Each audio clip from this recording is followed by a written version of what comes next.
Welcome to the Single Father Podcast. I am your host, Kendall Donaker.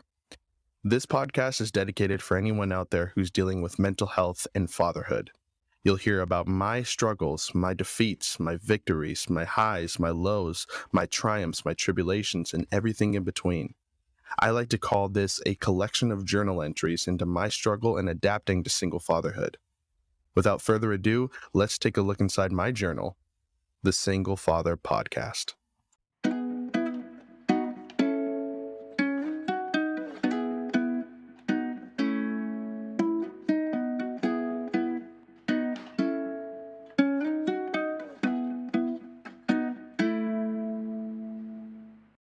You're listening to The Single Father with Kendall Donaker. Guys, I am really happy about my next guest. He is one of my closest friends. I mean, what can I say? Pro athlete, Tyron Criswell. Amazing guy. He's really always been there for me in college.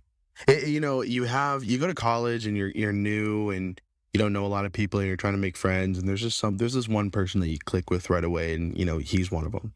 He is such a nice person, and I'm really excited for him in his career, and I can only hope he goes to the NBA one day. I fully support him, and I hope his career is successful, and we talk a little bit about that and where he's going. And this type of episode isn't something that we do too often. We call it off the script. We just interview interesting people that within the community or different places that we want to just give a shout out to. And how can I not selfishly give a shout out to my boy Tyron Criswell?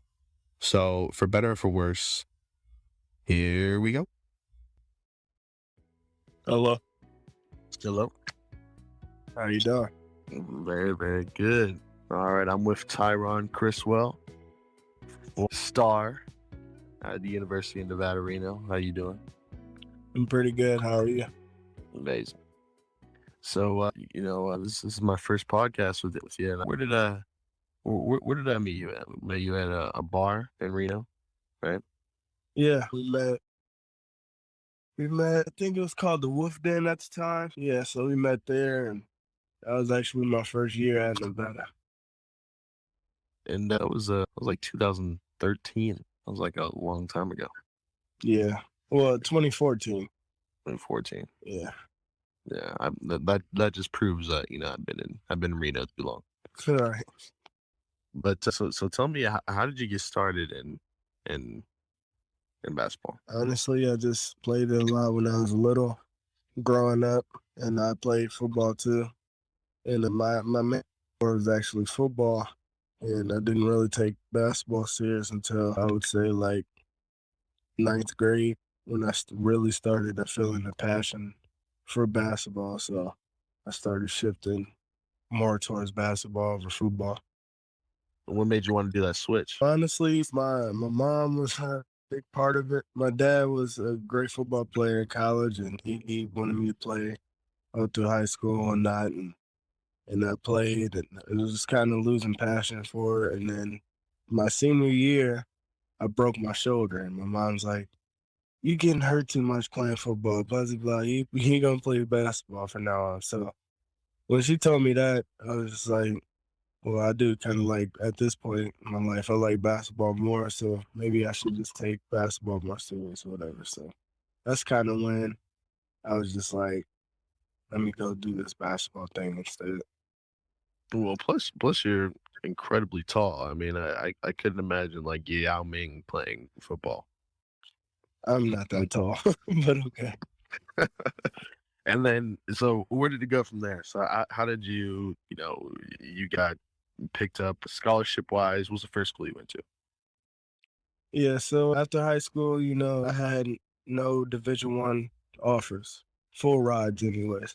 I had my dream school out of high school was, I always wanted to go to Kansas, the University of Kansas, and I contacted their coaching staff coming out of high school, and they were saying all they could offer me at that time was a half ride. And knowing the financial problems that my family had at the time, I couldn't afford to take out loans and stuff. So I had a lot of junior colleges. I had a lot of Division II full ride scholarship. So I was like, maybe I'll just take one of those. So I went to junior college because, like I said, my goal and dream's always been to go Division I and play in front of a big crowd. So went junior college, pretty unknown junior college called Central Nebraska. Played there for 2 years, averaged 20 both years. I won National Junior College Player of the Year, and then after that, like I had a lot of Division I offers. So my dream came true, and I went to Nevada and continued it.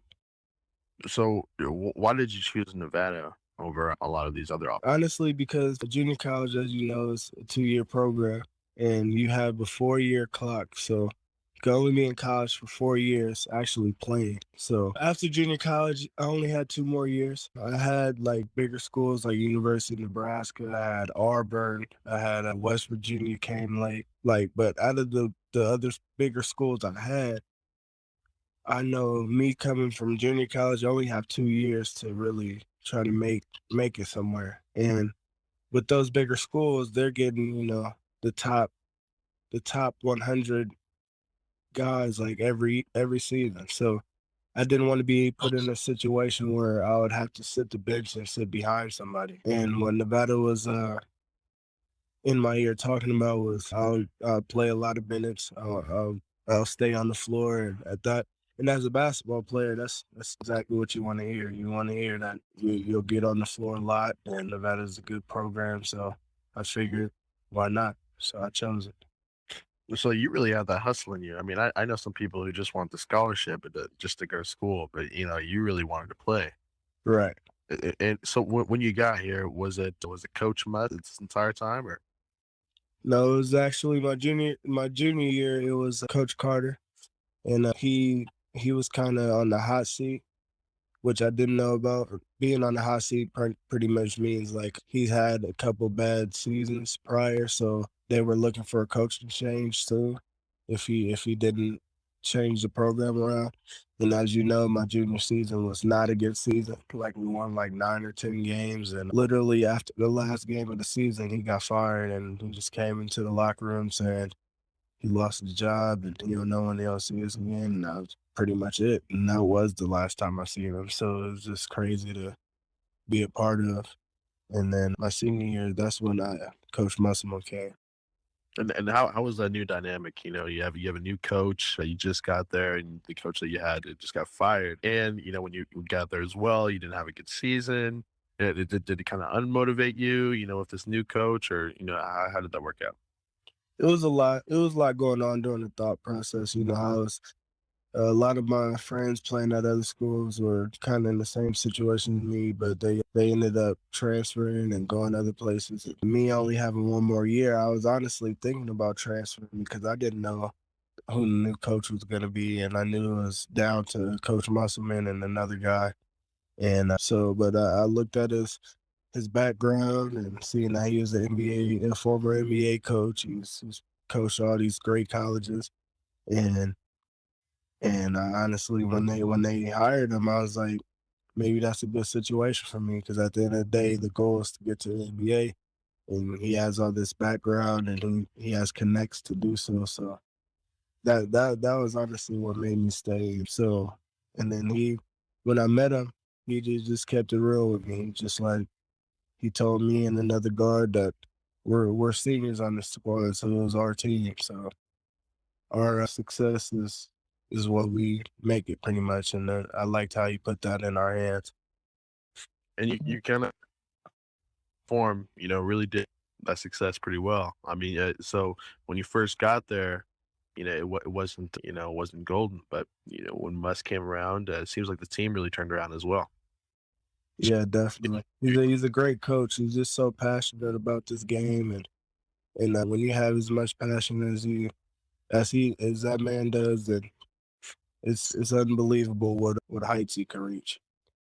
So tell me, when did you win? You won the something. Tell me about that. Yeah, so anytime you're able to play in the postseason, it's a good season, regardless if it's the NCAA tournament, the NIT, the CBI, or a postseason tournament. So obviously, every team, every college wants to make it to the NCAA tournament. You get 64 teams out of the 350 5 or however many college teams there are. So everybody wants that to be their goal. And then the second one is the NIT, pretty much the teams that was right on the bubble but didn't make it, and then the CBI. So we were in the CBI. And it wasn't the first time for Nevada, but I believe it was the first time they actually won it. So I'm in the history books for that. So we got to the CBI, and a lot of my teammates wasn't motivated to really play in it because the goal is to get to the NCAA tournament, which we didn't make it. But eventually, once we we realized we have 3 or 4 more games than anybody else in the country, that's still a good feeling. Because a lot of teams never make it to the postseason. So we made it there. We fought through. We won all the games, and yeah, like you said, I won MVP of that. So it was a great ending of my senior season. Absolutely. That's a great career. And then from there, you played for the Bighorns.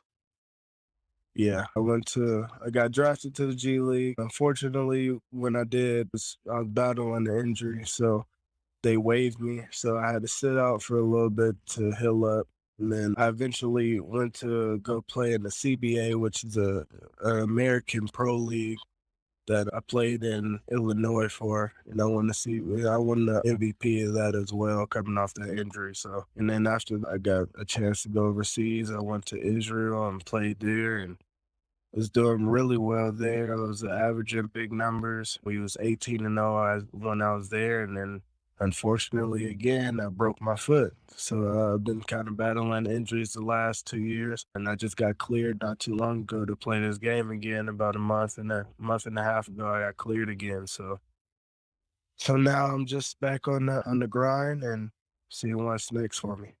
I mean, you're really hustling. So, I mean, MVP, having all these job offers.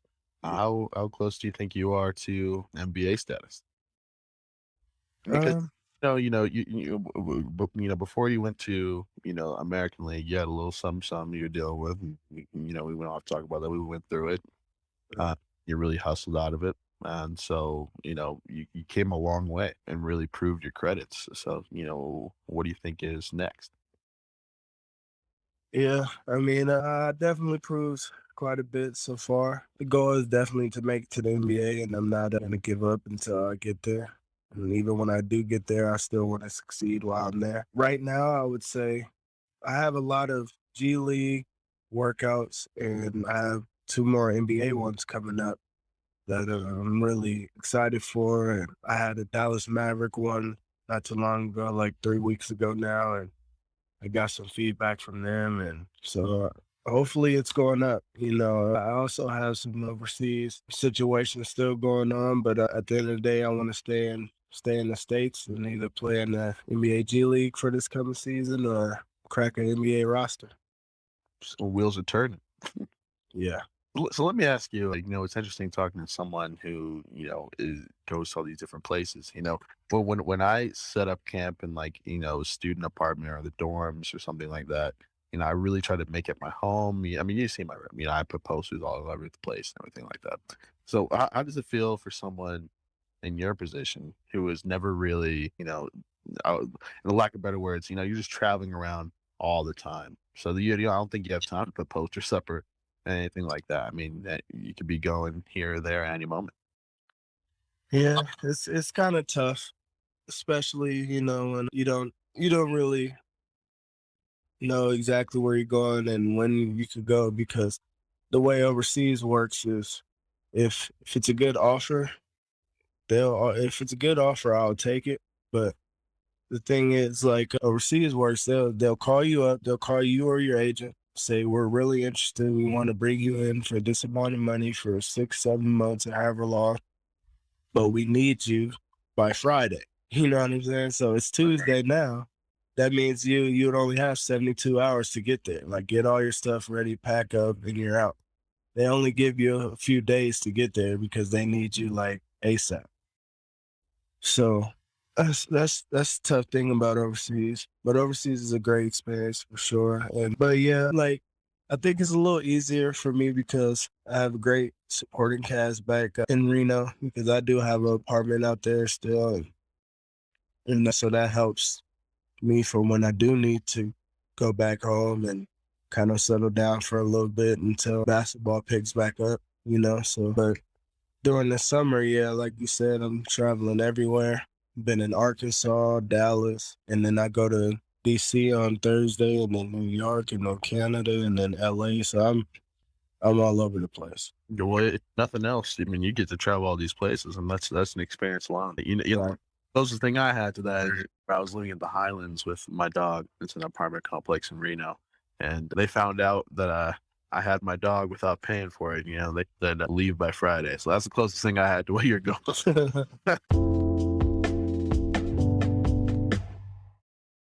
If you haven't heard about Anchor by Spotify, it's the easiest way to make a podcast with everything you need in one place. Let me explain. Anchor has the tools to allow you to record and edit your podcast right from your phone or computer. When hosting on Anchor, you can distribute your podcast on listening platforms like Spotify, Apple Podcasts, and more. It's everything you need in one place. And best of all, Anchor is totally free. Download the Anchor app or go to anchor.fm to get started. But let's talk about that family dynamic. You said you have a really good supporting cast in Reno. That, and I know your mom's not in Reno, but Yeah. But tell me about your friends and family. I mean, how are they really supporting you through all this? Like you said, my mom's in a small town in California that's 45 minutes away. That she comes up almost every other weekend to see me. Just having her support behind me, that really helps. And then my mom's whole side, so my aunts and some of my uncles are out there in that town as well. As far as my friends go, they're unbelievable. You being one of them. Great guy. You always been there for me in certain situations. And I have a girlfriend back home too, named Sarah. She's always been there for me through the ups and downs, because we go up and down all the time, but that's what relationships go through. Right. And but she supported this dream of mine since day one. And rather I need help financially, because some of these trips are paid for me, but I mean, hopefully at the end of all this, it'll be definitely worth it, and I could crack one of these rosters, and then I could look back and just be like, those plane tickets I paid for, like, wow, like I'm making a lot more money now. You know what I mean? Just look back at it. But so yeah, just it's a number of people. I mean, a lot of my teammates that I had that was good friends of mine, like Cameron Oliver. He's no longer in the Reno, but we talk every day. I was just actually texting him before he called, and so like I keep in touch with all these guys, and like I said, just the supporting cast around me really helps me, and really helps me stay motivated to keep going and try to push for this. Absolutely. And you just had your 24th birthday. Yep. Yeah, and you have a kid on the way. I do not. That's not right now, anyway. So, but fake news. Yeah, fake news. 2020 it's a big year for me, though. I want to hopefully, if my financials are right and in place, I want to start something maybe in 2020. So you do want a family? Yeah, I do. Well, how many kids would you want? A boy, girl? What do you want? What do you want? Well, I mean, a perfect world would give me a boy first. Right. I wouldn't mind having a daughter, but if I had a daughter, I would want her to be second or third. If my financials are right and I'm at the spot I'm supposed to be at, I would want 5. But if I'm not where I'm at yet, I'll just stick with 1 for a little bit, 1 or 2. Right. I think it's stressful. If you have a girl. I mean, having a baby is stressful enough, but if you have a girl, you just think about like. I mean, listen. Every girl yells at you, so you just right. What happens if, my wife, my girlfriend's yelling at me and my child? I don't know if I can take it. Right. Yeah, it's just like too much. Yeah. That's where when you see the battered man that's just at the bar, just like, I can't take Exactly. And I know Sarah. She's wonderful, and she really does have your back. And I think it's nice to have someone that you can trust too. I mean, somebody who's there before the money starts rolling in. Right, yeah, for sure. And so, where are you right now? I'm in Dallas currently. You're in Dallas, and then you leave to, what would you say, Vegas pretty soon? No, so I go to DC, Washington, DC on Thursday morning. I'm going out there and working out with one of the other Americans I met out in Israel for a week. And then I'm be going back and forth to New York for workouts too. And then I leave from Washington, DC to go to Canada on June 8th. And my workout with the Raptors is June 9th as of right now, if no changes are made or anything. And then I go to LA on June 10th. So I'm be out in LA for majority of the rest of the summer. And then I go to Vegas July 9th. And then after Vegas, I go back to LA for a little bit. And then I go to Houston August 3rd, and then to Chicago August 10th. So and then that'll probably be the most of my traveling. And if I'm not on the roster yet or going overseas for sure yet, probably go back to Reno and chill for. So And within that whole time, I mean, you could get any offer, right? right. Within that whole time, I could get a good offer overseas I might take, or if I get on one of these rosters, I probably wouldn't say I get on the roster by in July or something, like late July or something. I might not even go to the next workouts. I might just go to enjoy some vacation time or something. But if I already know I'm signed with the team, then that's all I need to worry about next. Right. So it's safe to say the goal is not to come back to Reno. Yeah, as of right now, it's not to come back to Reno. But I do know after that August 11th workout, I do know they still don't make their decisions until like September, October. Because I got drafted October 30th when I got out of school. So I know it's still a couple more months down the line. So if I don't have a signed, like if I'm not signed by August, I'm probably coming back to Reno for at least a couple of months. So Okay. Now, it's kind of embarrassing, all the time I spent with you in basketball, but I really don't know. When does that NBA draft start?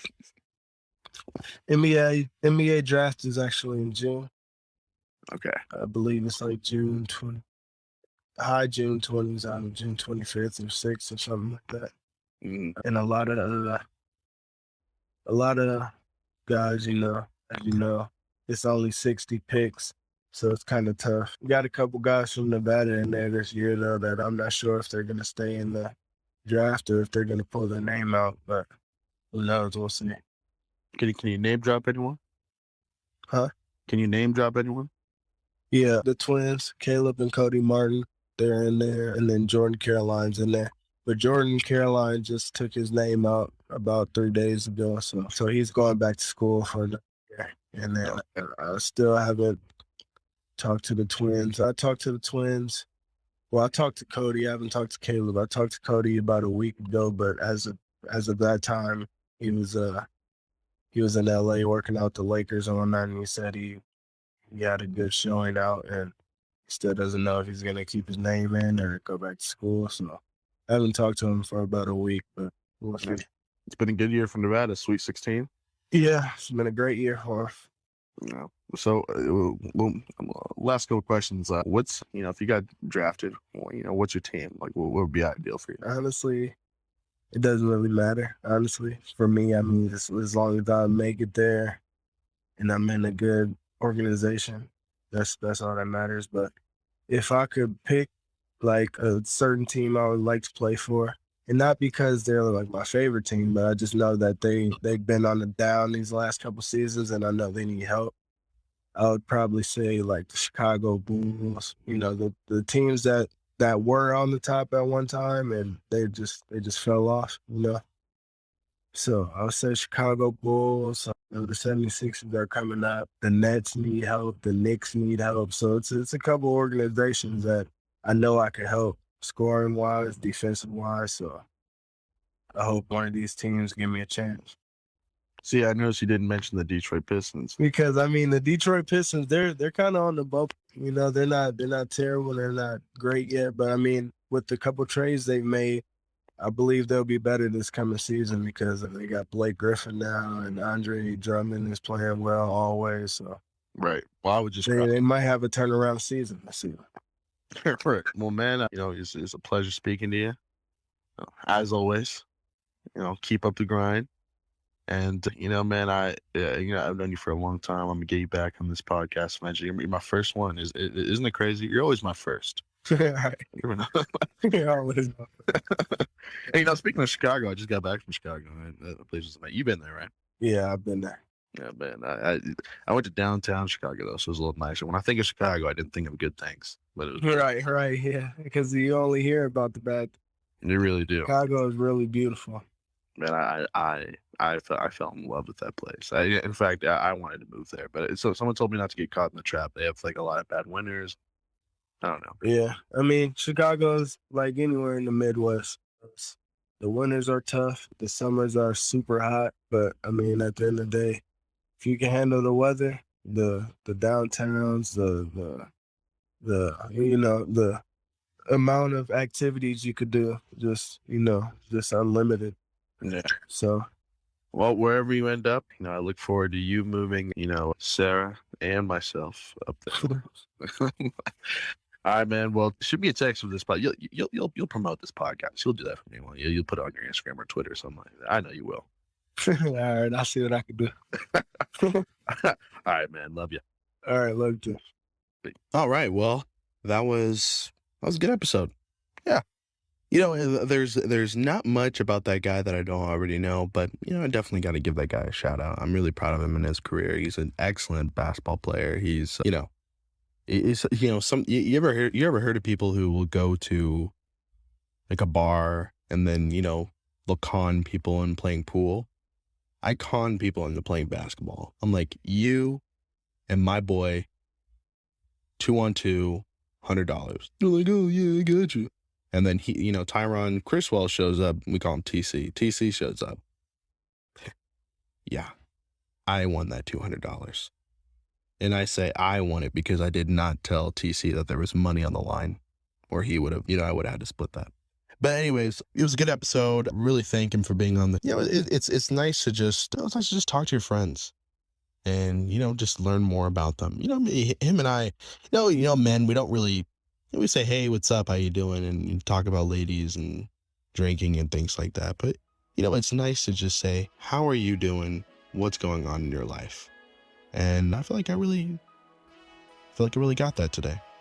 Anyways, guys, once again, thank you for listening to today's episode. And if you support the app in any way or want to support our mental health app that we're currently in development for, go ahead and under this video, there'll be a link to support the podcast. Any small donation helps. You can find me on Instagram, Kendall Donaker. All right, guys. Well, thank you so much. And until next time, we stand together, we vent together. VentPack.